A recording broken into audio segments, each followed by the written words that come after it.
Assalamualaikum warahmatullahi wabarakatuh. Alhamdulillah, wassalatu wassalamu ala rasulillah wa ala alihi wa sahbihi wa sallama tasliman kathira amma ba'd. Fa ahlan wa sahlan wa marhaban bikum.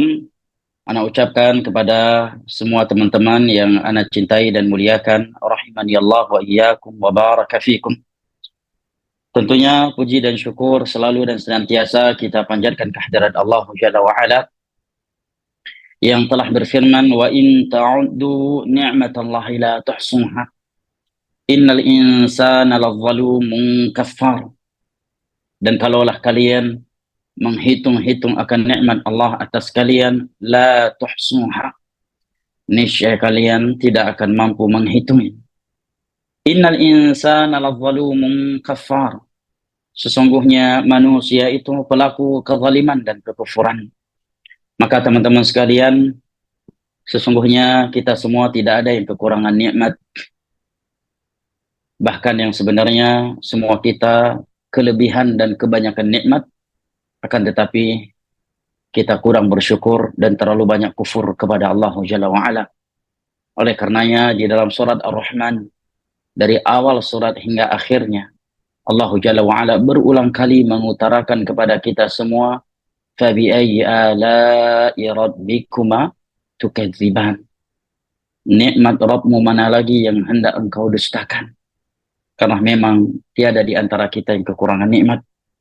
Bahkan karena banyaknya nikmat Allah kepada kita, sehingga Allah mengatakan, wa in ta'uddu ni'matallahi la tuhsuha.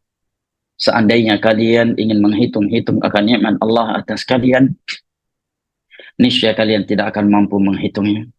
Dan tentunya nikmat yang paling berharga dan yang paling mahal serta lebih baik daripada dunia beserta isinya bagi seorang muslim dan muslimah adalah nikmat agama. Nikmat tatkala Allah Jalla wa'ala menganugerahkan kepadanya al-Islam. Allah memilihnya sebagai seorang muslim di tengah-tengah mayoritas manusia tidak beragamakan Islam. Dan Allah Jalla wa'ala berfirman, qul bi fadlillahi wa bi rahmatihi fabidzalika falyafrahu huwa khairum mimma yajma'un. Katakanlah, perintah dari Allah kepada Nabi kita untuk mengatakan, dengan fadlullah dan rahmatnya hendaknya mereka bangga, gembira, bahagia. Karena yang demikian itu lebih baik, lebih mahal, lebih berharga daripada dunia beserta isinya yang dikumpulkan oleh manusia. Para ulama tafsir dahulu mengatakan bahwasanya yang dimaksud dengan fadlullah dan rahmatnya di dalam ayat ini adalah nikmat Islam dan nikmat as-sunnah. Maka jamaah yang dimuliakan Allah, di dalam ayat ini Allah memerintahkan hamba-hambanya yang telah diberikan nikmat Islam dan nikmat as-sunnah agar mereka bergembira, bahagia, bangga, dan bahwasanya yang demikian itu lebih baik daripada dunia beserta isinya. Allah Jalla wa'ala juga berfirman, inna dina indallahil Islam. Sesungguhnya satu-satunya agama di sisi Allah adalah al-Islam. Wa man yabtaghi ghayra al-Islam dinan falan yuqbala minhu wa huwa fil akhirati minal khasirin. Barang siapa yang mencari selain Islam sebagai agama untuknya, maka Allah tidak akan menerimanya darinya. Dan kelak dia akan menjadi orang-orang yang merugi. Dan Nabi SAW bersabda, la yadkhulul jannata illa nafsum muslimah. Tidak akan masuk syurga kecuali jiwa yang beragamakan Islam.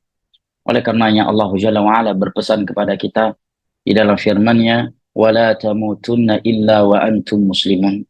Jangan sekali-kali kalian mati kecuali dalam keadaan muslim, dalam keadaan membawa agama Islam ini. Dan salat adalah rukun Islam yang paling besar setelah dua syahadat. Ciri sejati, ciri khas, dan ciri yang paling otentik bagi seorang muslim adalah salat lima waktu. Oleh karena yang salat adalah rukun yang paling besar dan yang paling agung di dalam Islam setelah dua syahadat. Di dalam hadis yang diriwayatkan oleh Al-Imam Al-Bukhari dan Muslim dari Umar bin Khattab radhiyallahu anhu, ketika Nabi SAW ditanya tentang rukun-rukun Islam, maka setelah beliau menjawab dua syahadat, maka beliau mengatakan tentang salat lima waktu. bahwa salat 5 waktu adalah rukun Islam yang paling besar setelah 2 syahadat. Di dalam riwayat Al-Imam Al-Bukhari dan Muslim, Nabi SAW juga bersabda, "Umirtu an uqatilan nas hatta yashhadu an la ilaha illallah wa anni rasulullah wa yuqimus salah wa yu'tuz zakah. فإذا فعلوا ذلك عصموا مني دماءهم وأموالهم إلا بحق الإسلام وحسابهم على الله." Aku diperintahkan oleh Allah Jalla wa'ala untuk memerangi manusia sehingga mereka bersaksi bahwa tiada sesembahan yang berhak diibadahi kecuali Allah, bahwa aku adalah utusan Allah, agar mereka menegakkan salat dan menunaikan zakat. Apabila mereka telah melakukan hal itu, maka sungguh mereka telah menjaga darah dan harta mereka dariku kecuali dengan hak-hak Islam seperti qisas dan yang lainnya, dan hisab mereka di sisi Allah Jalla wa'ala semata. Jamaah dimuliakan Allah, bahkan salat 5 waktu yang Allah dan Rasulnya wajibkan kepada kita adalah tameng yang akan menjaga seseorang untuk terjerumus ke dalam kesyirikan dan kekufuran. Artinya apabila seseorang tidak melakukan salat, maka sungguh dia telah meninggalkan atau telah keluar melewati batasan Islam. Di dalam sebuah hadis yang sahih, Nabi SAW bersabda, "Inna bainal 'abdi wasyirki awil kufr as-salah." Tarkus salah. Sesungguhnya yang akan menjerumuskan seseorang hamba ke dalam kesyirikan atau kekufuran adalah meninggalkan salat. Dan inilah perbedaan yang paling signifikan, yang paling otentik antara seorang muslim dan kafir, dan inilah perjanjian antara kita dan mereka. Allah Jalla wa'ala menyampaikan tentang hal ini melalui lisan Nabi yang sallallahu alaihi wasallam. Al-ahd alladhi bainana wa bainahum as-salah. Faman tarakaha faqad kafar. Sesungguhnya perbedaan antara kita dan orang-orang kafir atau perjanjian adalah salat. Dan yang meninggalkannya sungguh dia telah kufur, dia telah kafir. Ucap Nabi kita sallallahu alaihi wasallam. Dan Allah Jalla wa'ala di dalam beberapa ayat dari Al-Quranul Karim menjadikan salat sebagai syarat persaudaraan di atas iman sesama kaum muslimin. Di awal-awal surat At-Taubah Allah berfirman, "Fa in aqamus shalah wa atauz zakah fa ikhwanukum fid din. Fa in tabu wa aqamus shalah wa atauz zakah fa ikhwanukum fid din." Apabila mereka telah bertaubat masuk Islam, menegakkan salat dan menunaikan zakat, mereka adalah saudara-saudara kalian seagama. Umar bin Khattab radhiyallahu anhu mengatakan, "La hadza minal islami syai'an liman taraka shalah." Tidak ada bagian dari Islam ini sedikit pun bagi mereka yang tidak melakukan salat, yang meninggalkan salat. Sehingga seseorang pun tidak boleh marah kalau orang tidak menganggapnya muslim karena dia tidak salat. Dia tidak boleh marah apabila dia sebagai orang yang mengaku muslim tetapi tidak dipanggil muslim karena meninggalkan salat. Karena kata Umar bin Khattab radhiyallahu anhu, "La hadza minal islami syai'an liman taraka as-salah." Tidak ada bagian dari Islam ini sedikit pun bagi siapa saja yang meninggalkan salat. Yang mengatakan ini adalah Umar bin Khattab radhiyallahu anhu. Adakah yang berani menuduh beliau radikal? Adakah yang berani menuduh beliau ini sumber pemahaman terorisme, radikalisme? Adakah yang berani membuli dan menuduh beliau sebagai panitia syurga dan neraka? Beliau yang mengatakan la hadza minal islami syai'an liman taraka as-salah. Umar bin Khattab radhiyallahu anhu. Tidak ada bagian dari Islam ini sedikit pun bagi mereka yang meninggalkan salat. Dan Nabi sallallahu alaihi wasallam bersabda tentang salat 5 waktu ini.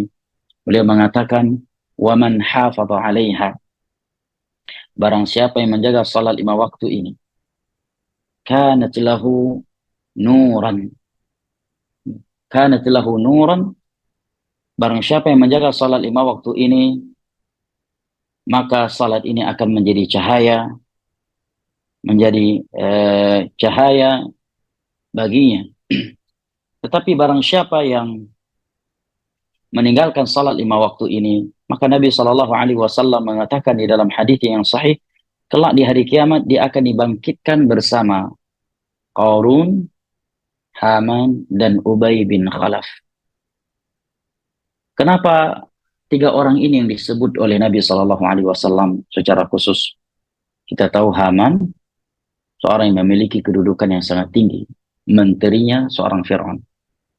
Sedangkan Qarun seorang yang memiliki kekayaan yang luar biasa, harta yang berlimpah ruah.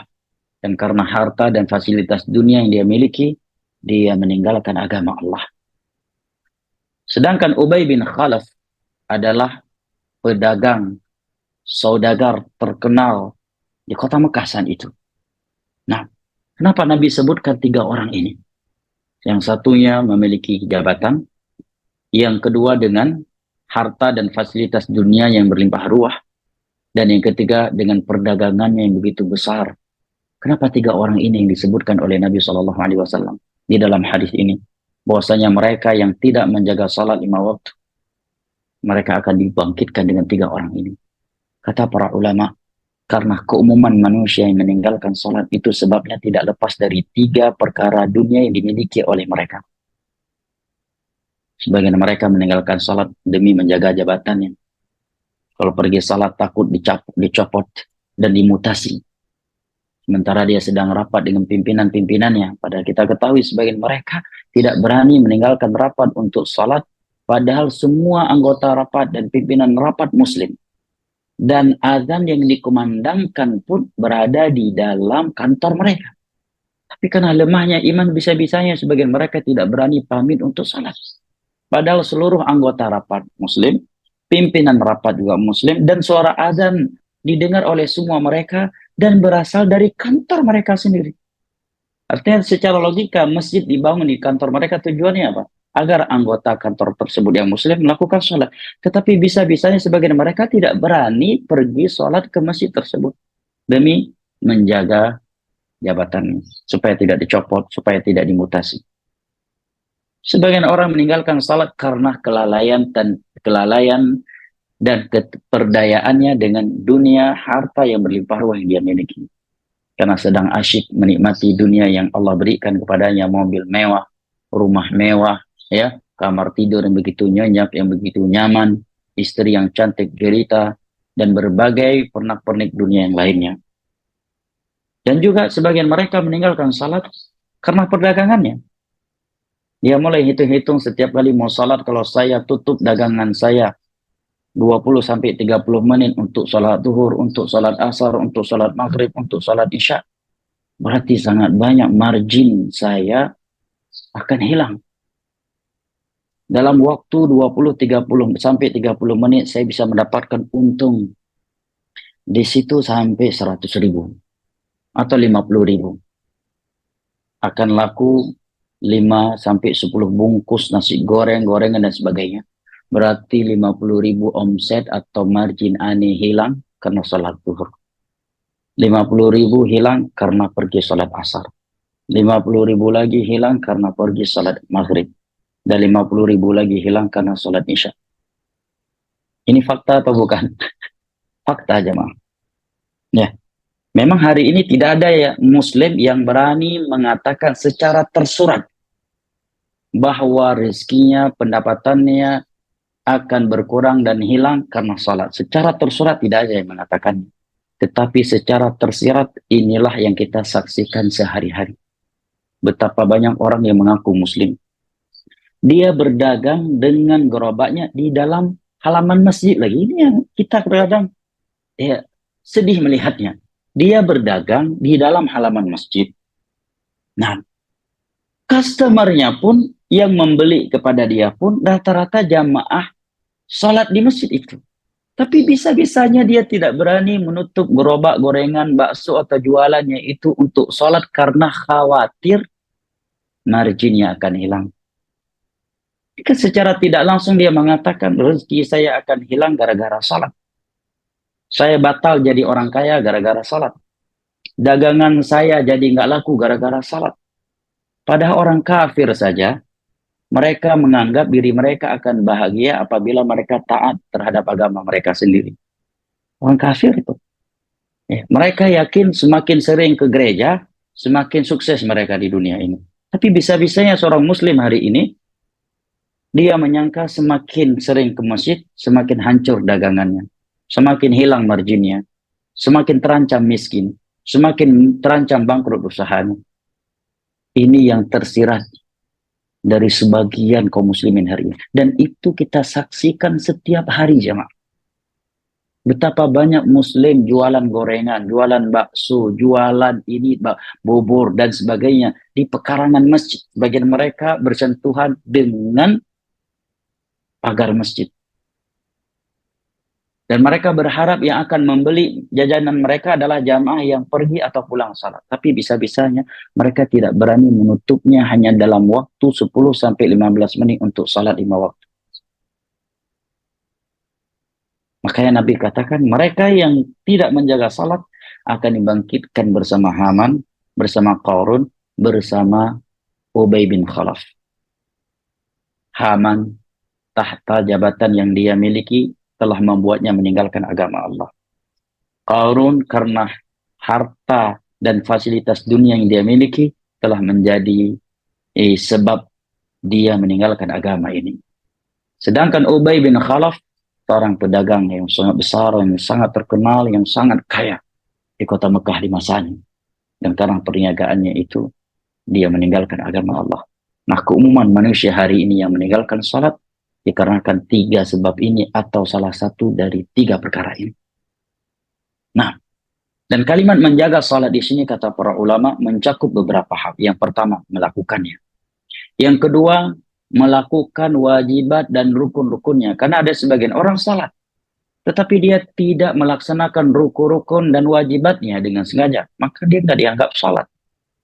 Nah, atau bahkan dia tidak melakukan syarat-syarat sah salat sebelum salat. Atau kata para ulama dia salat dengan melaksanakan syarat-syarat sah salat, rukun-rukun salat, ya, atau dia salat dengan menunaikan kewajibannya, tetapi di luar waktu yang telah ditentukan tanpa udzur syar'i.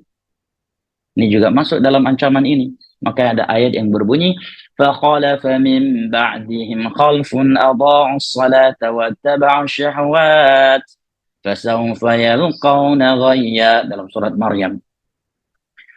Sungguh akan datang generasi-generasi belakangan yang akan adha'us salah, menyia-nyiakan salat. Adha'us salah wa taba'us syahwat, karena mereka adalah orang-orang yang mengikuti hawa nafsu mereka. Dan ini bukti jamaah. Apa yang Allah katakan di atas sungguh benar. Tidak ada yang meninggalkan salat kecuali karena hawa nafsu. Betul nggak? Hawa nafsu terhadap jabatan, hawa nafsu terhadap makan, minum, ya, hawa nafsu yang lainnya. Nah, maka mereka adalah orang-orang yang pasti masuk neraka kata Allah. Illa man taba wa amana wa amila salihah. Kecuali mereka yang bertaubat, beriman dan beramal saleh. Fa ulaika yadkhuluna al-jannata wa la yuzlamuna syai'a. Maka mereka akan masuk ke dalam surga dan tidak akan dizalimi sedikit pun oleh Allah Jalla wa ala. Nabi Allah Jalla wa ala juga berfirman, wailul lil musallin alladzina hum an salatihim sahun. Sungguh celaka neraka untuk mereka yang salat tetapi diancam oleh Allah dengan neraka. Kenapa? Alladzina hum an salatihim sahun. Mereka salat tetapi di luar waktunya. Mereka salat tetapi tidak menunaikan syarat-syarat sah salat. Mereka salat tetapi mereka tidak melakukan rukun-rukunnya. Dan mereka salat tetapi mereka meninggalkan kewajiban salat tanpa udzur syar'i. Ini semua yang masuk dalam ancaman-ancaman di atas tadi. Jamaah yang dimuliakan Allah. Sebagian orang ketika diajak salat beralasan pikiran gua lagi nggak karu-karuan ini. Pikiran lagi nggak enak, pikiran lagi pusing, lagi banyak masalah. Ini jawaban yang nggak nyambung bagi seorang muslim sebenarnya. Justru karena sedang banyak masalah, kita salat. Karena salat itu akan menenangkan jiwa dan akan mendatangkan pertolongan dari Allah. Wasta'inu bis-sabri was-salah wa innaha lakabiratun illa 'alal khashi'in. Jadikanlah salat dan sabar sebagai sumber pertolongan dari Allah. Ini sudah merupakan kaidah hidup jemaah. Ini adalah akidah kita seorang muslim. Bahwasanya tidaklah kita menjaga salat dan bersabar kecuali pertolongan Allah pasti datang. Walaupun secara logika manusia tidak mungkin datang. Walaupun seluruh pintu-pintu dunia telah tertutup. Selama kita masih salat dan bersabar di jalan Allah, pertolongan Allah pasti datang dari sisi-sisi yang tidak pernah diprediksi. Wa innaha lakabiratun illa 'alal khashi'in. Dan memang salat itu berat kecuali bagi mereka yang khashi'in. Siapakah khashi'in yang Allah maksud? Di mana salat akan mudah buat mereka meskipun berat bagi selain mereka. Allah katakan alladzina yadhunnuna annahum mulaqu rabbihim wa annahum ilaihi raji'un, yaitu mereka yang selalu ingat, yang selalu hadir di hati mereka bahwa mereka akan menghadap kepada Allah dan bahwa mereka akan kembali kepadanya. Ini tips paling bagus untuk memudahkan kita melakukan semua perintah agama yang terkadang kita menganggap itu berat. Itu dengan banyak mengingat akhirat. Apa yang membuat manusia hari ini meninggalkan agama mereka dan khususnya salat? Jawabannya karena mereka tidak ingat mati. Karena mereka nggak ingat hari kiamat. Karena mereka nggak ingat alam barzakh. Karena mereka nggak ingat pada mahsyar. Karena mereka tidak ingat surga dan neraka. Tetapi mereka yang selalu ingat akan alam barzakh, akan hari kiamat, akan padang mahsyar, ada mizan, ada hisab, ada nasyrus suhuf, ada as-siraf, ada al-qantarah. Mengingat akan adanya neraka yang begitu dahsyat adab di dalamnya, dan surga yang begitu sempurna nikmat-nikmat yang Allah persiapkan untuk mereka di dalamnya, maka amalan-amalan yang terlihat dan teranggap berat bagi orang lain akan ringan untuk mereka lakukan. Dengan mudahnya mereka akan salat dan meninggalkan dunia yang bisa menghalangi mereka salat. Kenapa? Karena kata Allah alladzina yadhunnuna annahum mulaqu rabbihim. Karena mereka selalu mengingat bahwa mereka akan bertemu dengan Allah. Mereka akan menghadap kepada Allah. Apa yang mereka bawa untuk menghadap kepada Allah kalau mereka enggak salat? Wa annahum ilaihi raji'un, dan bahwa mereka akan kembali kepadanya. Orang-orang yang selalu hadir tentang akhirat di hatinya, mereka akan mudah melakukan perintah-perintah yang ada di dalam agama ini, sebagaimana dengan mudahnya mereka meninggalkan hal-hal yang Allah Jalla wa Ala haramkan. Ikhwan al-kiram wa akhwati al-karimat rahimani Allah wa iyyakum wa baraka fikum. Teman-teman sekalian yang ana cintai dan muliakan, Al-Imam Ibnu Katsir ketika menafsirkan ayat di atas, jadikanlah sabar dan salat sebagai sumber pertolongan dari Allah. Beliau menukilkan sebuah hadis Nabi sallallahu alaihi wasallam yang diriwayatkan oleh Imam Ahmad dari Hudzaifah radhiyallahu anhu. Beliau mengatakan kana Rasulullah sallallahu alaihi wasallam idza nabahu amrun fazi'a ila shalah. Nabi sallallahu alaihi wasallam dahulu tuh setiap kali mengalami perkara serius, masalah serius, beliau langsung melakukan salat, menenangkan jiwanya, menenteramkan jiwanya. Beda dengan kita. Kita begitu ada masalah, langsung kita pikirkan jenderal mana nih yang bisa gua telepon. Hah? Jaksa mana nih yang bisa ani telepon. Orang kaya mana nih yang bisa ani telepon. Ya, preman mana nih yang bisa gua telepon untuk menangani masalah ini. Ya, Muslim tidak demikian. Setiap kali dia mengalami suatu perkara serius, yang pertama kali dia ingat adalah Rabbul Alamin. Yang innama amruhu idza arada syai'an an yaqula lahu kun fayakun. Zat inilah yang pertama kali dia ingat setiap kali ada masalah. Dan tiada aktivitas suatu ibadah yang lebih mendekatkan seorang hamba dengan Rabbul Alamin, yang innama amruhu idza arada syai'an an yaqula lahu kun fayakun, kecuali salat. Karena Nabi sallallahu alaihi wasallam bersabda di dalam hadis yang diriwayatkan oleh Imam Al-Bukhari, aqrabu ma yakunu al-'abdu min rabbih wa huwa sajid.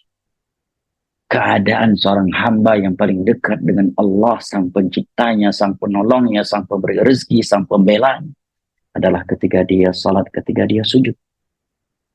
Nah, dan tiada ibadah yang lebih menenteramkan jiwa kita selain salat. Nabi sallallahu alaihi wasallam bersabda, "Hubbiba ilayya minad dunya at-tib wan nisa, wa ju'ilat qurratu 'aini fi shalah." Sungguh tiada perkara dunia yang Allah berikan cinta kepadanya di dalam hatiku selain wanita. Maksudnya cinta di sini cinta yang syar'i ya. Dengan istri orang juga dicintai. Wat at-tib wan nisa. Mencintai wanita, mesti menyayangi mereka sebagai istri kita, sebagai anak-anak kita, sebagai ibu kita, sebagai bibi kita, sebagai saudari kita, sebagai ponakan kita.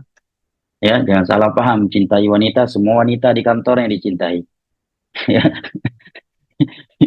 Nah, Nabi mengatakan perkara dunia yang aku cintai adalah kaum wanita dan wewangian parfum.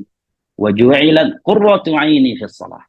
Tetapi ketenangan jiwaku itu ada di saat aku sedang di dalam salat. Teman-teman sekalian, Anda ingin bertanya ini, apakah ketika Nabi kita Shallallahu Alaihi Wasallam sedang di luar salat, artinya sedang tidak salat, beliau berarti sedang bermaksiat kepada Allah? Tentunya tidak. Seandainya Nabi kita tidak sedang salat, pastilah beliau sedang beribadah juga kepada Allah dengan ibadah-ibadah selain salat. Bersamaan dengan itu, beliau mengatakan ketenangan jiwaku itu ada di saat aku sedang di dalam salat. Dari sini kita mengetahui betapa salat itu menenteramkan jiwa seorang hamba. Sampai-sampai Nabi mengatakan ketenangan jiwaku itu ada ketika aku sedang di dalam salat.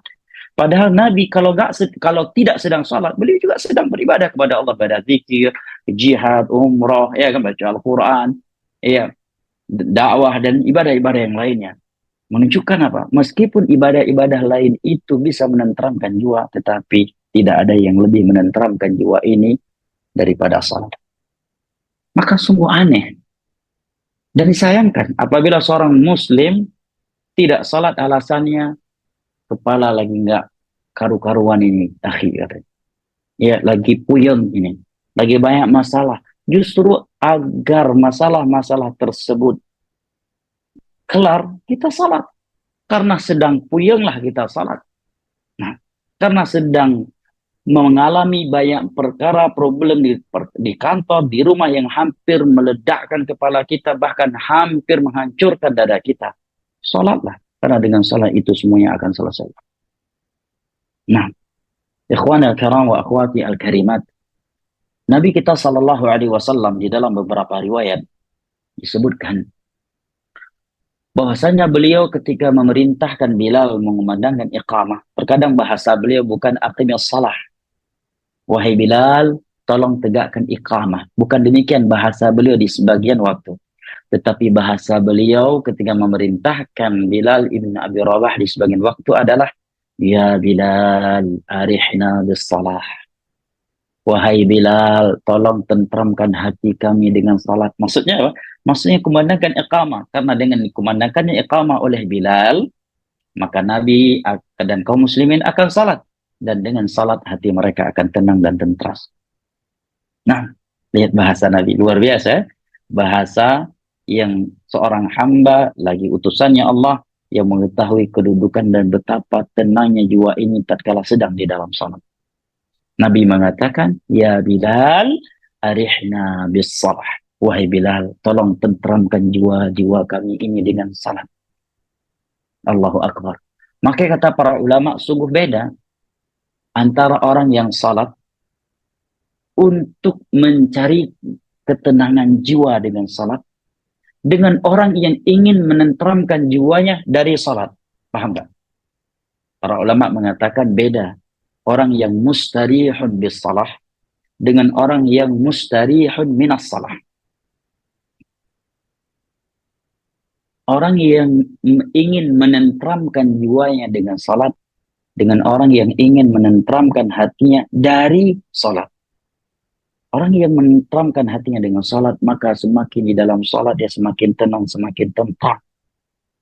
Nah, tidaklah dia keluar dari salatnya kecuali ketenteraman yang dia rasakan tadi itu telah hilang atau berkurang. Sehingga ketika di dalam sholat dia berusaha sepanjang mungkin, sekhusyuk mungkin, selama mungkin kecuali salat-salat yang secara dalil dianjurkan tidak boleh selama itu. Sementara mereka yang mustarihun minas salah, yang ingin menenteramkan jiwanya dari salat, begitu salat dia ingin cepat-cepat selesai salat. Begitu selesai salat dia mengatakan alhamdulillah udah tenang sekarang hati karena udah selesai salat. Beda nggak? Beda kan? Beda banget. Orang yang mustarihun bis salah, yang menenteramkan jiwanya dengan salat, sehingga tidaklah dia berada di dalam salat kecuali dia berangan-angan untuk bisa kalau bisa mas selama-lamanya dia berada di dalam salat, seandainya tidak ada aktivitas lain yang wajib untuk dia laksanakan. Sehingga begitu dia keluar salat dia merasakan hati kok sudah berkurang ketenangannya, tidak setentram tadi ketika di dalam salat. Sementara orang yang mustarihun minas salah, yang ingin menenteramkan jiwanya sedang dari salat, dia begitu azan dikumandangkan mulai sebentar belum salat ini. Akhirnya dia salat. Setelah salat dia mengatakan, nah sekarang baru tentram kita hati kita karena sudah salat. Berarti apa? Dia ingin menenteramkan jiwanya dari salat. Sehingga begitu salat ingin cepat-cepat selesai. Begitu selesai salat barulah dia merasakan tentram hatinya. Sementara orang yang menenteramkan hatinya dengan salat, justru sebelum dan setelah salat dia kurang tentram hatinya. Dia merasakan ketentraman hati yang luar biasa adalah di saat dia sedang di dalam salat. Mustarihun bis salah wa mustarihun minas salah. Maka yang salat itu teman-teman sekalian, ada yang ingin menenteramkan jiwanya dengan salat, ada juga yang ingin menenteramkan jiwanya dari salat. Barakallahu fikum. Ikhwan al-kiram wa akhwati al-karimat. Berbicara tentang salat, maka Nabi SAW adalah sebaik-baik panutan kita tentang salat. Karena tidak ada yang lebih saleh daripada beliau kalau kita ingin mengetahui bagaimana cara salatnya orang-orang saleh. Tentunya secara umum salatnya orang tarawih adalah salat yang memenuhi syarat-syarat sah salat. Mereka melakukan salat dengan melaksanakan rukun-rukunnya, wajibat-wajibatnya, dan sunnah-sunnah salat. Ini secara umum kaidah salatnya orang saleh. Yaitu salat yang dilakukan dengan melaksanakan syarat-syarat sah salat, rukun-rukunnya, wajibat-wajibatnya, dan sunnah-sunnahnya. Ini kaidah umum, inilah salatnya orang-orang saleh. Salatnya Nabi kita SAW dan orang-orang saleh yang datang setelahnya. Dan lihat hadis-hadis, dan lihat bagaimana Nabi kita SAW merasakan betapa lezat dan nikmat itu salat. Ya, salat itu sehingga beliau ya tanpa berat melakukannya dengan sebuah waktu yang begitu panjang. Diriwayatkan oleh Imam Al-Bukhari dari Aisyah radhiyallahu anha. Beliau mengatakan kana Rasulullah sallallahu alaihi wasallam yaqumul lail hatta tatafattar qadamah. Nabi sallallahu alaihi wasallam dahulu salat malam sampai-sampai kakinya itu membengkak dan pecah-pecah. Saking lamanya beliau berdiri. Kita sering juga kaki kita bengkak dan pecah-pecah karena trekking, karena terlalu lama main futsal karena gowesan, ya, karena jogging, ya sama-sama bengkak tapi dengan sebab yang berbeda. Allahumma musta'an. Ana mengatakan kita loh ya, bukan Anda. Jadi tak perlu baper karena kalimat kita juga mencakup anak. Nah, baik jamaah dimuliakan Allah. Beliau mengatakan dahulu Rasulullah Sallallahu Alaihi Wasallam itu salat malam sehingga sampai-sampai kaki beliau itu membengkak dan pecah-pecah. Maka Aisyah bertanya kepada beliau, ya Rasulullah, ataf'alu hadha wa qad ghafara Allahu laka ma taqaddama min dhanbika wa ma ta'akhkhar. Wahai Rasulullah, haruskah seperti ini salat engkau? Kenapa harus sampai seperti ini? Bukankah Allah telah mengampuni dosa-dosanya, dosa-dosamu yang telah berlalu dan yang akan datang? Kenapa harus salat sepanjang ini? Apa jawaban Nabi kita jemaah? Sungguh jawaban Nabi kita yang berikut ini, apabila kita ikhlas mendengarnya dengan hati yang bersih, insya Allah jawaban beliau yang berikut ini akan menghilangkan sifat sombong, ujub, merasa telah sempurna dalam beribadah kepada Allah. sekaligus sebagai tamparan dan cambukan yang sangat keras dari beliau untuk kita yang kurang bersyukur kepada Allah dengan beribadah kepada-Nya. Jawaban Nabi untuk pertanyaan di atas adalah afala akunu abdan syakura. Tidakkah aku harus menjadi hamba yang bersyukur, wahai Aisyah? Orang yang tidak paham arti dan definisi syukur mungkin akan menganggap kayaknya jawaban Nabi ini kurang nyambung deh. Kan yang ditanya kepada beliau, kenapa engkau harus salat sepanjang ini? Sampai-sampai kakimu membengkak dan pecah-pecah. Dalam riwayat yang lain, Nabi disebutkan pernah di dalam satu rakaat membaca 5 juz jemaah. Ya, beliau membaca Al-Baqarah sampai selesai, kemudian Ali Imran, An-Nisa sampai selesai, kemudian Ali Imran sampai selesai. 5 juz jemaah. 5 juz dalam satu rakaat. Kita 5 juz dalam seumur hidup pun belum pernah jemaah. Jadi dalam satu rakaat seumur hidup pun belum pernah salat satu rakaat dengan 6 juz. Tapi kalau Anda di Yaman udah pernah ya, tapi bukan dalam satu rakaat. Ya, di dalam 11 rakaat salat tarawih. Mungkin di antara kita paling lama salat malamnya adalah 1 juz, itu pun dibagi 11 rakaat. Nah, itu pun masuknya ketika imam sudah mau ruku atau sudah ruku tarawih ya. Allahul musta'an ya. Nah, itu pun udah merasa udah si paling pasti masuk surga. Itu pun udah merasa si paling salat malam, si paling tarawih. Ini kita jemaah. Bayangkan ketika Aisyah bertanya, wahai Rasulullah, kenapa salatmu harus panjang ini? Kenapa engkau harus salat malam seperti ini sampai kaki-kakimu membengkak dan pecah-pecah? Jawaban beliau sangat dalam maknanya. Afala akunu abdan syakura, wahai Aisyah. Bukankah aku harus menjadi hamba yang bersyukur kepada Allah Jalla wa'ala? Allahu Akbar. Nabi menjadikan salat, khususnya salat malam, sebagai bukti syukurnya seorang hamba kepada Allah. Dan biasanya orang kalau udah menjaga salat malam, seringnya salat yang lainnya, jangankan yang 5 waktu ya, yang wajib, salat sunnah yang lain pun akan terjaga. Dan itu kita lihat pada diri kita, benar enggak? Tidaklah kita menjaga salat tahajud, kecuali salat sunnah rawatib, salat duha, pasti terjaga oleh kita. Apalagi salat 5 waktu. Makanya sebagian ulama salaf mengatakan, salatul lail ummul khair. Salat malam itu adalah sumber segala kebaikan. Nah, di dalam hadis yang sahih Nabi mengatakan, alaikum bisalatil lail, fa innaha da'bus salihin. Hendaknya kalian menjaga salat malam. Karena salat malam itu adalah aktivitas rutinitasnya orang-orang saleh. Jangan menganggap atau menilai diri kita sudah saleh kalau kita tidak menjadikan salat malam sebagai aktivitas kita yang rutin. Bukti seseorang itu adalah orang saleh, kata Nabi, dia disiplin menjaga salat malam. Alaikum bisalatil lail, fa innaha da'bus salihin. Hendaknya kalian menjaga salat malam, karena salat malam itu adalah rutinitas aktivitasnya orang-orang saleh. Nabi juga mengatakan karena salat malam itu akan mencegah berbagai penyakit menimpa kalian. Nah, di dalam hadis yang lain, riwayat Al-Imam Al-Bukhari dari Abu Hurairah radhiyallahu anhu, Nabi bersabda, "Inna syaitana yaqidu fi qafiyati ahadikum thalatha 'uqad idza huwa naim." Sesungguhnya syaitan itu akan mengikat 3 buhul di bagian belakang kepala kalian tatkala dia tidur malam.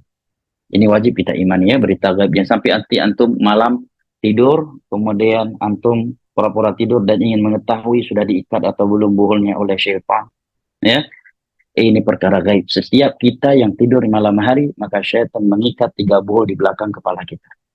Kemudian kata Nabi, apabila dia bangun membaca zikir, Alhamdulillahilladzi ahyana ba'dama amatana. Ini zikir bangun dari tidur ya. Jangan semuanya dengan Allahumma lakasumtu wa bika amantu, daripada nggak ada Ustaz, lebih baik ada. Ya udahlah, semuanya Allahumma lakasumtu. Ya. Nabi mengatakan ketika dia bangun, dia membaca zikir alhamdulillahilladzi ahyana ba'dama amatana, maka lepaslah satu ikatan buhulnya. Kemudian dia berwudu, maka lepaslah ikatan yang kedua. Kemudian dia salat, maka lepaslah seluruh ikatan buhul syaitan tersebut. Kemudian Nabi mengatakan asbaha nasyitan thayyiban nafs. Di pagi hari dia akan memiliki jiwa yang penuh gairah dan semangat dan orang yang baik hatinya. Tetapi kalau tidak asbaha khabisan nafs taslam. Tapi kalau tidak, dia bangun tidak baca zikir, dia tidak berwudu, kemudian tidak salat malam, maka sepanjang hari dia seorang yang pemalas dan berhati kotor. Dan itu kita rasakan. Tidaklah kita meninggalkan salat tahajud kecuali sepanjang hari kita malas. Gara-gara meninggalkan witir, kita terluput dari qobliyah fajar. Akhirnya terkadang membuat kita juga terluput dari salat berjamaah subuh. Sehingga sebagian orang, salat subuh itu sudah menjadi qobliyah pergi kerja. Paham ya? Qobliyah pergi kerja. Salat subuhnya itu setelah sarapan, mandi, mau pergi kerja, baru salat subuh. Akhirnya salat subuh menjadi qobliyah kerja. Nah, kemudian sepanjang hari bawaannya malas, hatinya kotor, suka dengki, suka pelit, suka mengadu domba orang, suka suudzon. Tetapi kalau dia di malam hari bangun, berzikir, wudhu, dan salat malam, kata Nabi, sepanjang hari dia menjadi orang yang semangat, melakukan setiap kebaikan, dan thayyiban nafs, jiwanya itu jiwa yang bersih. Bersih dari hasad, bersih dari suudzon, dari ujub, sombong, dan berbagai kotoran hati yang lain. Jamaah dimuliakan Allah, tanpa terasa kajian kita sudah jam 1:15 dan sisa waktu yang masih ada adalah untuk sesi tanya jawab ya. Dan kesimpulannya jamaah dimuliakan Allah, kalau kita ingin bertanya bagaimana salatnya orang-orang saleh, jawaban yang pertama secara global adalah mereka melakukan salat dengan memenuhi syarat-syarat sahnya salat, rukun-rukun salat, wajibat salat, ya, dan sunnah-sunnah yang salat. Nah, kalimat sunnah-sunnah yang salat ini tentunya sangat luas, mencakup kekhusyuan yang sempurna, bacaan yang bagus, bacaan yang panjang, dan sebagainya. Wajibat salat, rukun-rukun salat mencakup khusyuk yang bermakna tumakninah, ya. Dan telah kita gambarkan dengan satu hadis bagaimana Nabi merasakan lezatnya salat, ya, sehingga tanpa terasa dalam satu rakaat beliau menyelesaikan 5 juz jamaah. Kenapa? Karena salat itu benar-benar lezat buat Nabi kita. Tetapi lihat, sebagian orang tatkala salat itu tidak terasa lezat dan manis baginya karena terlalu banyak maksiat dan harta haram yang dia makan. Imam baru baca alif lam mim dzalikal kitabu la raiba fih pada salat subuh, langsung dikasih kode sama mereka dari belakang. Padahal imam cuma membaca 4 ayat doang dari Al-Baqarah karena memang dia nggak hafal surah Al-Baqarah kecuali 5 ayat pertama. Karena si makmum mengira ini Al-Baqarah nih, kalau cepat dikasih kode. Imam baru sampai dzalikal kitabu la raiba fi, langsung diberikan kode oleh jamaah dari belakang. Padahal imam mungkin cuma ingin baca sampai muflihun karena memang ayat yang setelahnya nggak hafal. Bahkan sebagian mereka jamaah dimuliakan Allah ke masjid jarang. Begitu ke masjid pengen menjadi si paling sering ke masjid. Iya. Sebagian mereka ke masjid protes. Kenapa? Imamnya pada sholat Jumat terlalu panjang bacaannya. Kenapa? Karena si imam membaca alif lam sajadah di rakaat pertama. Di rakaat kedua dia membaca surat Al-Insan. Alif lam sajadah 3 halaman. Ya kan? Al-Insan 2 halaman. Berarti cuma 2,5 lembar, 1/4 juz. Itu pun seminggu sekali. Kalaupun dia hadir di masjid. Udah protes. Padahal itu sunnah Nabi. Nabi tidak pernah meninggalkan 2 surat ini pada setiap salat subuh Jumat. Dan kebiasaan Nabi kalau salat subuh, beliau membaca 60 hingga 100 ayat dari Al-Quran. Umar bin Khattab ketika ditusuk dan beliau sedang salat subuh, saat itu beliau sedang membaca surat Yusuf atau surat Yunus, yang itu merupakan kebiasaannya Nabi SAW.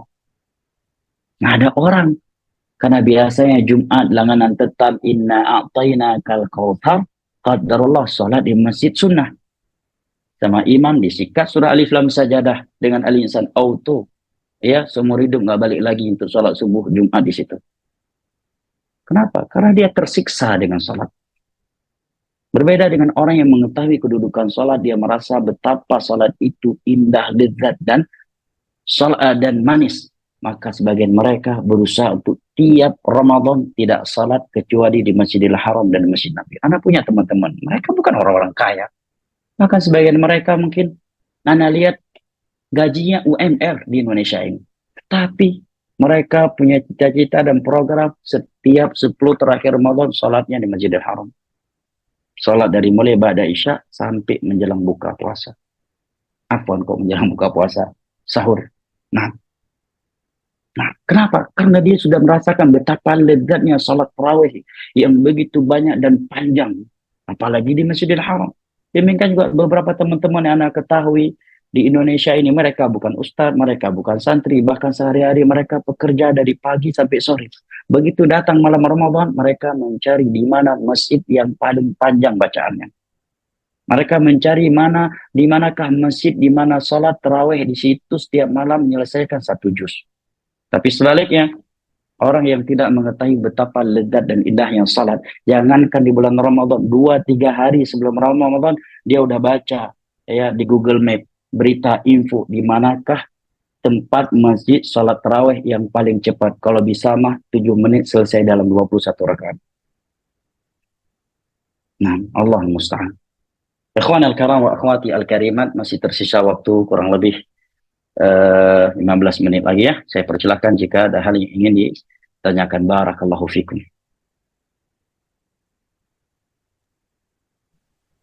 Baik, terima kasih Ustaz atas tausiah yang bermanfaatnya. Selanjutnya kita masuk ke sesi tanya jawab atas pertanyaan yang sudah disampaikan melalui WhatsApp kepada moderator. Yang pertama, Assalamualaikum Ustaz. Ustaz, saya ragu mengenai sholat apakah sah atau tidak ketika saya merasa masih ada hadas di pakaian saya berupa air kencing dan sebagainya. Apakah yang harus saya lakukan? Baik. Dia mengetahui air kencing pada pakaiannya setelah melakukan salat. Betul?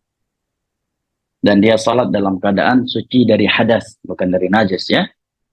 Apabila dia tak mengetahuinya setelah selesai salat dan waktunya masih ada, maka ada 2 pendapat di kalangan ulama. Pendapat yang pertama mengatakan dia wajib menghilangkan najis itu atau mengganti pakaiannya kemudian mengulangi salatnya. Karena bersih dari najis adalah syarat sahnya salat. Pendapat yang kedua mengatakan kalau dia mengetahuinya setelah salat meskipun waktu telah masih ada, dia tidak wajib mengulangi. Berbeda dengan orang yang lupa bersuci dari hadas. Nah, karena hadas adalah syarat sah salat, sementara bersih dari najis itu sebuah kewajiban yang harus dilakukan atau sebuah larangan. Larangan ada melakukan salat dengan najis. Mereka berdalil dengan hadis yang sahih bahwa suatu ketika Nabi SAW salat dan datanglah Jibril alaihissalam memberitahukan bahwasanya di salah satu dari kedua sandalnya ada kotoran manusia, najis. Nabi pun melepaskannya dan melanjutkan salatnya. Sisi pendalilannya adalah Nabi tidak membatalkan salatnya karena telah melakukannya dengan menggunakan sandal yang bernajis. Nabi tidak lantas keluar dari salatnya, membatalkannya, kemudian mulainya dari awal. Tapi Nabi justru melanjutkan salat tersebut. Barakallahu fiik. Berbeda dengan orang yang setelah salat baru ingat, rupanya dia belum berwudu, dia belum mandi junub, maka dia wajib mandi dan wajib mengulangi salatnya. Barakallahu fiik. Allah yahfazak.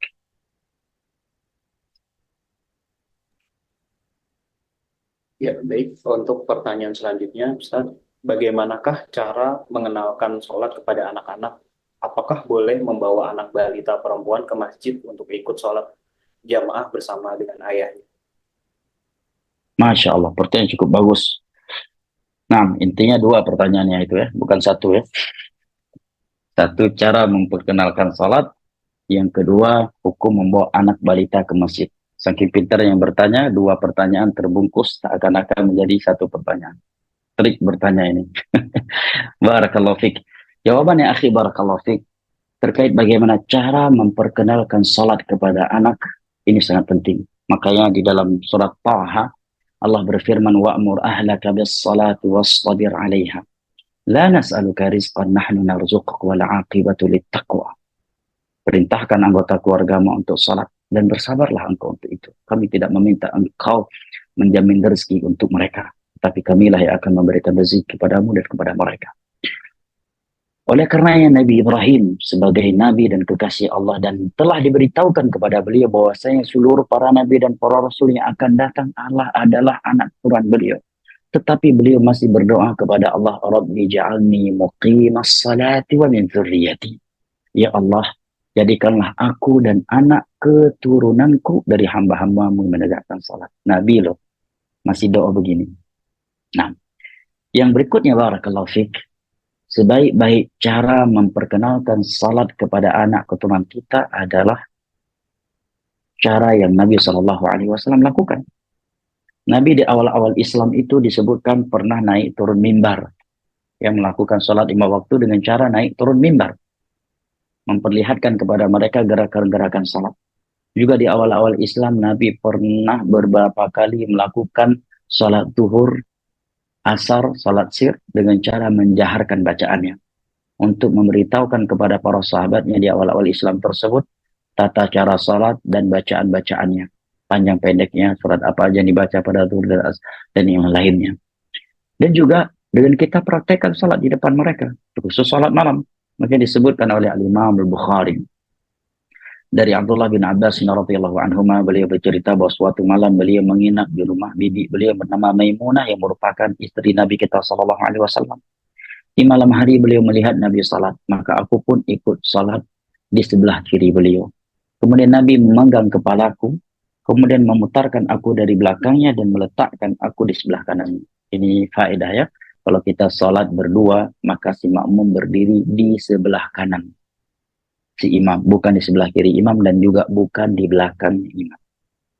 Tapi tempatnya di sebelah kanannya imam. Hadis Bukhari dan Muslim dari Abdullah bin Abbas radhiyallahu anhuma. Ini cara yang paling bagus. Tapi kalau anak tersebut sudah memayyiz, sudah bisa diajak berkomunikasi, ya menghafal, mendengar, maka kita ajarkan salat sedikit demi sedikit. Jangan langsung ya satu kali pertemuan langsung doa istiftah sampai tasyahud akhir. Saja satu kali pertemuan langsung diajarkan zikir salat dari awal sampai salam, itu pusing. Apalagi anak kecil, mungkin hari ini diajarkan dalam 5 pertemuan dihafalkan dulu doa istiftah yang paling pendek ya. Mulai setelah itu Al-Fatihah, surat itu biar keumuman orang mudah ya. Doa ruku diajarkan ya, mungkin harus dalam beberapa pertemuan ya. Kemudian salat doa ketika i'tidal, doa sujud, doa antara dua sujud, doa tasyahud, salawat. Mungkin tasyahud dan salawat ini agak panjang, agak membutuhkan beberapa pertemuan, karena para sahabat pun mengatakan bahwa Nabi mengajarkan tasyahud kepada mereka seperti Nabi mengajarkan surat dari Al-Quran. Artinya berulang kali, ditalkin. Seperti Nabi mentalkinkan ayat Al-Quran kepada mereka berulang kali. Nanti sesekali di dalam salat kita keraskan bacaan kita agar anak kita yang berada di samping kita ini mendengarnya. Barakallahu fik. Dan cara yang paling mudah lagi, yang kalau antum belum nikah, nikahi ustazah, biar dia ngajarkan anak antum dan antum bisa sibuk main gowes dan main futsal. Barakallahu fik. Allah musta'an. Ya, itu trik paling paling ya singkat ya.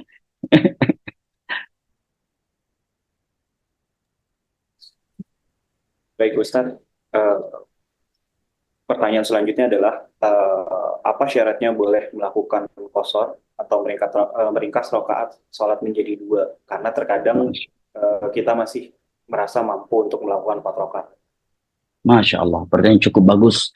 Itu hukum qasar. Syarat qasar safar. Tanpa safar tidak boleh mengqasar salat. Berbeda dengan jamak. Jamak nggak hanya karena safar, karena hujan, karena sakit, atau kondisi yang memberatkan, dia boleh menjamaknya. Nah, oke, jamak tidak hanya untuk musafir, tetapi juga terkadang untuk mukim karena sedang sakit, sedang hujan turun, ya.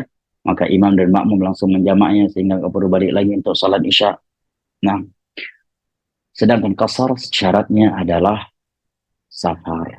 Dan hukumnya bukan keringanan. Qasar di dalam salat ulama berpendapat dengan dua pendapat. Pendapat yang pertama mengatakan wajib. Pendapat yang kedua mengatakan sunnah muakkadah. Tidak ada di antara mereka yang mengatakan lebih afdal tidak qasar kalau kita mampu. Tidak ada satupun madhab yang berpendapat demikian. Ya, tidak ada satupun madhab yang mengatakan tidak perlu qasar di dalam safar kalau kita masih mampu untuk tidak qasar. Tidak ada. Satupun madhab. Tidak ada yang berpendapat demikian. Terkait qasar ya. Kenapa? Karena qasar ini hukumnya bukan sekedar boleh tidaknya. Tapi qasar ini adalah wajib atau sunnah muakkadah. Kalau Aisyah, Abdullah bin Mas'ud dan beberapa sahabat yang lainnya radhiyallahu anhum, mereka berpendapat qasar di dalam safar itu bukan sunnah muakkadah, tetapi hukumnya wajib. Wajib alias tidak boleh salat duhur, asar, dan isya 4 rakaat. Harus 2 rakaat. Kecuali dia sebagai makmum di belakang imam yang muqim. Nah, kalau dia salat sebagai imam yang musafir atau salat sendirian sebagai musafir, maka wajib baginya untuk salat yang 4 rakaat dengan qasar 2 rakaat. Pendapat yang kedua mengatakan sunnah muakkadah, bukan wajib, tetapi sunnah muakkadah yang sudah hampir wajib. Ini pendapatnya Utsman bin Affan dan yang lainnya, dan ini pendapat banyak dari para ulama. Ya, kalau ada yang berkata, lah kita kan masih mampu, inilah sebagian orang kita Indonesia ya, dalam hal-hal yang ada keringanannya, ya, sok tidak mau ambil. Ya nggak diringankan, malah bablas. Ya nggak? Pas safar kasih keringanan jamak qasar, kagak mau. Ketika mungkin hanya gara-gara segelas kopi dia nggak pergi ke masjid. Padahal Nabi SAW bersabda, Innallaha yuhibbu an tu'ta rukhasuhu kama yakrahu an tunhaka maharimu. Allah itu senang tatkala kalian mau mengambil diskon keringanan yang ia berikan untuk kalian. Senang. Kita melakukannya untuk mendapatkan cinta dari Allah. Sebagaimana Allah benci, marah tatkala ketika kalian melanggar larangan-larangannya. Dan agama kita ini pada dasarnya dia bangun di atas kemudahan. Yang terpuji di dalam Islam ini bukan siapa yang paling berat, tetapi siapa yang paling ringan, yang paling mudah urusannya selama tidak melanggar agama. Makanya Nabi kita diperintahkan oleh Allah untuk mengatakan, "Qul la as'alukum min ajrin wa ma ana minal mutakallifin." Katakan kepada umatmu bahwa aku bukanlah orang yang suka memberat-beratkan diriku dengan sesuatu yang telah diringankan. Ya, Nabi SAW dikatakan oleh Aisyah, "Ma khuyyira Rasulullah SAW bainal amrayn illa ikhtara aysarahuma ma lam yakun isma." Nabi itu tidaklah diberikan pilihan di antara dua perkara, kecuali beliau memilih yang paling enak, yang paling mudahnya, yang paling ringannya, selama itu bukan dosa. Barakallahu fiik. Nah, ada yang lain? Baik, Ustaz. Untuk pertanyaan terakhir, bagaimana adab atau tata cara ketika kita batal sholat dalam posisi jamaah, tapi posisi di tengah-tengah, dan posisi pintu keluar cukup jauh? Masya Allah ya.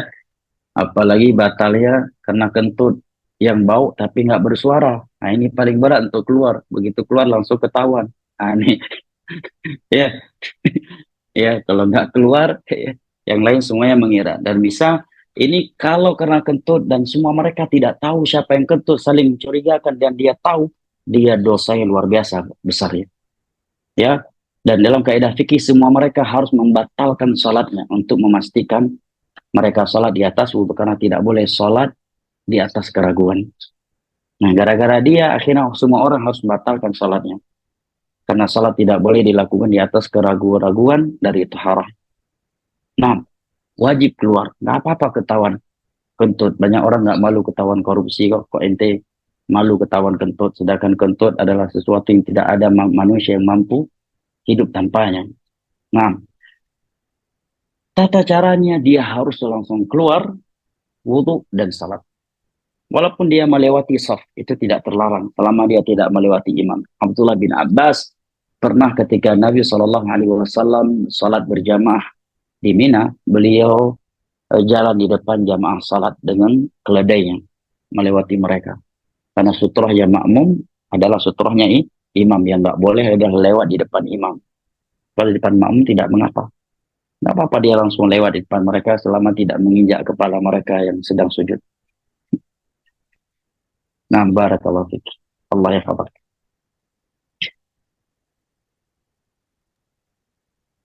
Baik, terima kasih Ustadz. Dengan ini sesi pertanyaan kami tutup. Sebelum kami akhiri majelis taklim ini, mungkin apakah ada kalimat penutup dari Ustadz? Baik, Anda ingin menutup kajian kita ini dengan sebuah hadis Nabi SAW yang beliau ucapkan di hadapan mereka yang telah dipastikan masuk surga, di hadapan mereka yang sudah dipastikan selamat dari neraka, di hadapan mereka yang hidup di masa di mana fitnah dunia tidak seperti di hari kita ini. Di hadapan mereka yang hidup di tengah-tengah padang pasir yang terhempit oleh dua gunung batu. Di hadapan mereka yang sholat 5 waktunya di belakang Nabi. Kalau pergi haji dan umrohnya, pembimbing haji dan umrohnya adalah Nabi. Yaitu sabda beliau, akthiru dzikra hadimil ladzat ya'nil maut. Perbanyaklah oleh kalian mengingat pemutus seluruh kelezatan, yaitu kematian. Ini Nabi utarakan, Nabi ucapkan, dan saat itu di hadapan beliau bukanlah orang-orang yang seperti kita berlumuran dosa. Tetapi di depan beliau saat itu adalah mereka yang sebagian mereka batang hidungnya sudah ditunjuk sebagai penduduk surga. Di hadapan beliau saat itu Abu Bakar, Umar, Uthman, Ali, dan para sahabat beliau lainnya yang salat 5 waktu mereka di belakang Nabi. Ngaji mereka kepada Nabi, kalau pergi haji dan umrah pembimbingnya Nabi, kalau berangkat jihad komandannya Nabi atau para sahabatnya, istri mereka sahabiah, anak mereka sahabat, mata pencaharian mereka boleh kita pastikan 100% halal, jangankan ada yang haramnya, yang syubhat pun tidak ada. Tetapi kepada mereka Nabi mengutarakan sabdanya, aktsiru dzikra hadimil ladzat ya'nil maut. Perbanyaklah oleh kalian mengingat pemutus seluruh kelezatan, yaitu kematian. Karena tidaklah orang yang jatuh ke dalam maksiat, dari maksiat-maksiat yang ada, kecuali karena sedikit mengingat kematian. Sebagaimana tidaklah mereka yang semangat, tidaklah bersemangat, mereka yang bersemangat dalam beribadah kepada Allah, kecuali karena mereka banyak mengingat kematian. Tidaklah berani mereka yang berani mengamalkan agama Allah, kecuali karena mereka banyak mengingat kematian. Tidaklah mereka malu minder dari orang-orang yang minder mengamalkan agama Allah, kecuali karena mereka sedikit mengingat kematian. Semoga yang sedikit ini bermanfaat. Kiranya ini dapat Anda sampaikan, lebih dan kurangnya Anda mohon maaf. Semoga Allah Jalla wa'ala yang telah mempertemukan kita pada kesempatan yang online ini agar kembali mempertemukan kita dalam kondisi offline dan iman dan amal soleh yang lebih sempurna, dan di dalam syurganya pada hari kiamat kelak ma'an nabiyyin wa siddiqin wa syuhada'i wa salihin wa hasuna ulaika rafiqa. Mohon maaf apabila kajian telah menjadi sebab asam lambung antum bermasalah. Silakan yang ingin mencari obat asam lambungnya ya. Barakallahu fikum alias makan siang. Tafadhal barakallahu fikum. Wassalamualaikum warahmatullahi wabarakatuh.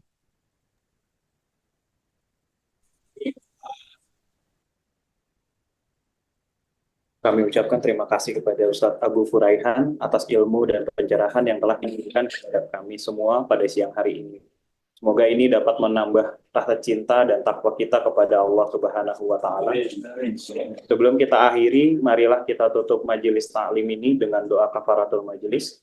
Subhanakallahumma wa bihamdika asyhadu an la ilaha illa anta astaghfiruka wa atubu ilaik. Alhamdulillahirabbil alamin.